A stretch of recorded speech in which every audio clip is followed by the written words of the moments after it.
Olá pessoal, sou Danilo Oliveira. Hoje nós vamos falar sobre as formas de governo, né? Vamos explicar o que são essas formas de governo. Em primeiro lugar, pessoal, as formas de governo são os modos pelos quais se organiza os poderes e se os aplica na sociedade. As formas de governo, então, não são a mesma coisa que os sistemas de governo. Sistemas de governo eu falei no final da aula passada. Falei para vocês que são o presidencialismo, parlamentarismo e semipresidencialismo, né?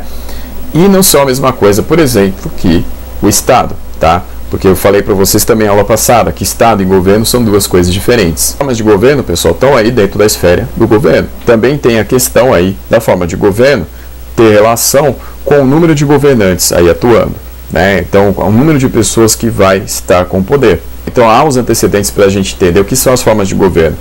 Porque há alguns pensadores aí mais importantes que contribuíram para construir esse pensamento. Um deles, pessoal, foi o Aristóteles, né?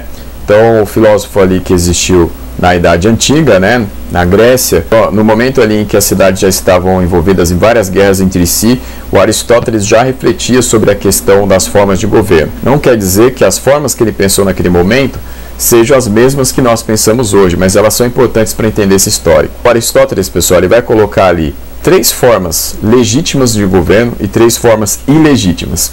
As 3 primeiras que vocês estão vendo aí, monarquia, aristocracia e democracia, são as formas legítimas. E as formas ilegítimas, ou seja, são formas corrompidas, são as 3 últimas: tirania, oligarquia e demagogia. Podem reparar, pessoal, que tem ali embaixo uma da outra. Então, monarquia é a forma legítima, tirania é a forma ilegítima.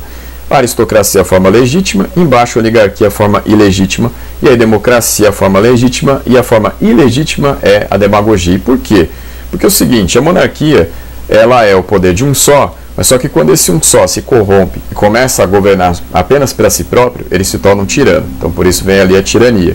A aristocracia é o governo dos melhores, porque aristoi no grego queria dizer os melhores, mas eles também podem se corromper, e aí se torna o poder da oligarquia, né, que é o poder corrompido. E aí a democracia, que é o poder de todos, né, também pode se corromper, e aí quando ela se corrompe, aí ela vai se tornar a demagogia, tá? Então, dessa forma, pessoal, o Aristóteles enxergava essas formas de governo no seu tempo. Maquiavel, pessoal, aí na Idade Moderna, né, vai enxergar 2 formas apenas: a república e o principado. Tá? A república, que vai se caracterizar por ser um poder mais plural, ou seja, haverão mais pessoas governando, enquanto o principado vai ser o poder de um só, o príncipe. Não à toa Maquiavel escreveu lá o seu livro famosíssimo, né, um dos livros mais importantes aí da ciência política, que vai ser O Príncipe, né, onde ele vai falar aí sobre questões envolvendo esse poder aí do principado. Temos também um pensador muito importante, que vai ser um pensador do iluminismo, Montesquieu. No seu livro O Espírito das Leis, ele vai falar aí das 3 formas de governo, né? Ele vai falar sobre a república, sobre a monarquia e o despotismo, né? Então a república também é um poder ali de muitos, né? A monarquia é um poder de um só, e o despotismo seria característico das sociedades orientais, né? Então o Montesquieu, e isso é estudado já por alguns autores hoje, ele tinha aí um preconceito em relação às sociedades orientais, que era característico ali de alguns pensadores do iluminismo. Enxergava que no Oriente a única forma possível de se governar era através do despotismo, né?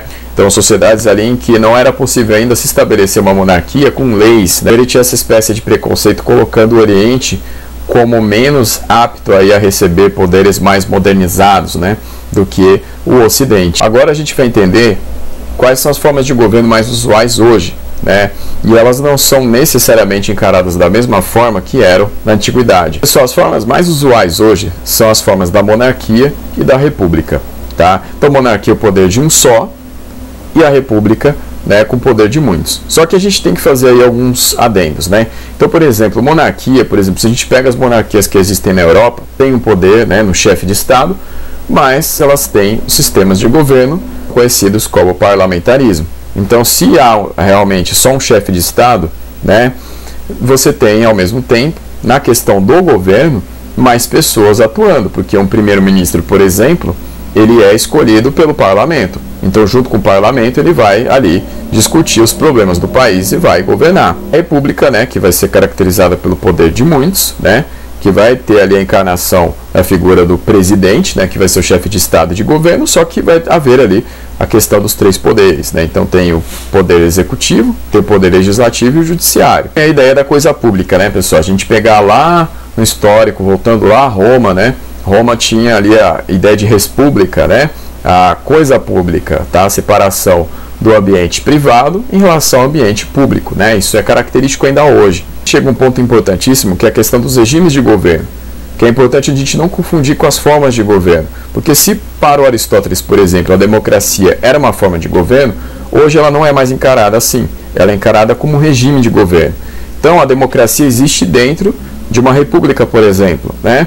Porque quanto mais possibilidades os cidadãos têm ali de interação com o poder, de poder influenciar o próprio poder, então isso é democracia, né? De ter mais capacidade decisória. E dependendo também, pessoal, se a gente pensar num país como a Inglaterra, é possível dizer que há um ambiente democrático, porque se os cidadãos eles têm mais acesso também a influenciar as decisões do governo, né, se eles têm cada vez mais participação, né, e cada vez mais atuação decisiva como um todo, também é possível dizer que há um ambiente democrático. Que, lembrando, a democracia não é uma forma de governo, a democracia é um regime de governo. Pessoal, basicamente é isso. Então, na aula que vem a gente continua. Então, obrigado e até a próxima.